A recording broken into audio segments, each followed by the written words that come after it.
abokanai, barkanku da wannan lokaci.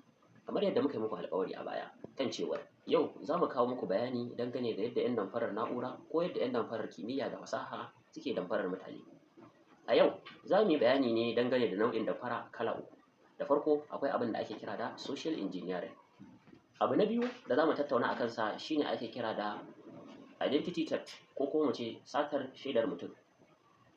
Sannan a na ƙarshe ko kuma in ce a na uku za mu tattauna ne dangane da abin da ake kira da spoofing, ƙirƙirar ƙarya domin neman bayanai. Social engineering a karon farko. Menene social engineering? Social engineering ko kuma a Hausance abin da muka fi sani da hanyoyi da ake bi domin yaudarar mutane ta neman amincewarsu. Hanyoyi ne da ake amfani da neman abokantaka ko kuma abokantaka, aminci ko kuma neman sani ta hanyar wani domin damfara, cuta ko yaudarar mutum. Akan iya yin amfani da kamfanoni, ma'aikatu ko kuma gwamnati domin damfarar mutane. Na ce gwamnati.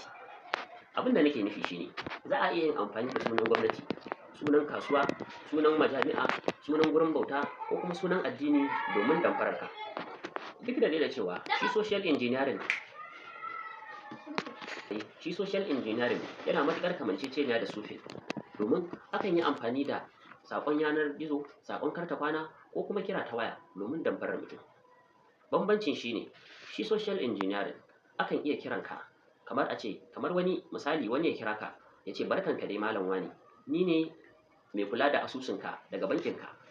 Mun turo maka da saƙo tun satin da ya wuce baka zo banki ba. Muna so mu yi wani gyara akan asusunka ko dai a ce da kai kwanan watan haihuwarka na lambar katin shaidar bankinka ma'ana BVN bai daidai da kwanan watan haihuwarka na shaidar katinka na ɗan ƙasa ba. Sai ya ce ka ɗauko ATM card ɗinka ka karanta mai lambobin jiki, ka karanta mai lambobin bayan ATM sannan ka jira za a turo saƙon karta kwana sai ka tura mai abin da aka fi sani da OTP kenan. Duk yayin da ka ga wannan tsarin to tsari ne na damfara, an yi niyyar a cuce ka. Babu wani banki da suke kiran mutum ta waya su ce ya tura musu da wasu bayanai. Ko kuma dai a kira ka da niyyar cewar ka ci wata gasa ko kuma ka ci wani tallafi na gwamnati. Saboda haka ka kira malam wane domin ƙarin bayani. Idan ka kira shi zai faɗa ma da cewar ka ci gasa ko kuma ka ci kyauta ko kuma ka samu tallafi amma sai ka biya dubu kaza domin a kawo maka kayan ko a kawo maka tallafinka. Ko kuma a turo ma ko kuma ya ce idan baka da banki kala kaza ba za ka samu ba. Ko kuma kai tsaye ma a saƙon za a ce dukkanin mai banki kala kaza da kala kaza da kala kaza sun cancanci wannan tallafi. A ce ka tura a lambar asusunka shaidar cirar kuɗinka na sirri domin samun kyautar. Dukkanin waɗannan hanyoyi ne da ake bi wurin damfara da yaudarar mutane.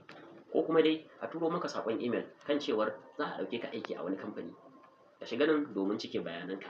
Yayin da ka cike bayananka za su buƙaci da ka zuba lambobin sirrinka, sunan email ɗinka da kuma wasu ƙarin bayanai a kanka waɗanda bayan wannan shikenan sun tafi da bayananka ko kuma sun tafi da kuɗaɗenka.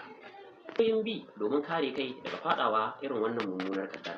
Da farko dai addu'a, sannan na biyu ka ɗauki hanyoyi da matakan kariya ta hanyar kaucewa son zuciya da rage kwaɗayi. Sa'annan ka kiyaye da dukkanin wata mu'amala da za ta haɗa ka da wani mutum da baka sani ba ko kuma wani mutum da zai kira ka a waya ko ya turo ma saƙo da niyyar cewa ka ci kyauta, ka ci gasa ko kuma banki ne suke kiranka domin gyara ko neman ƙarin bayani. Wannan shine a taƙaice abin da ake kira da social engineering.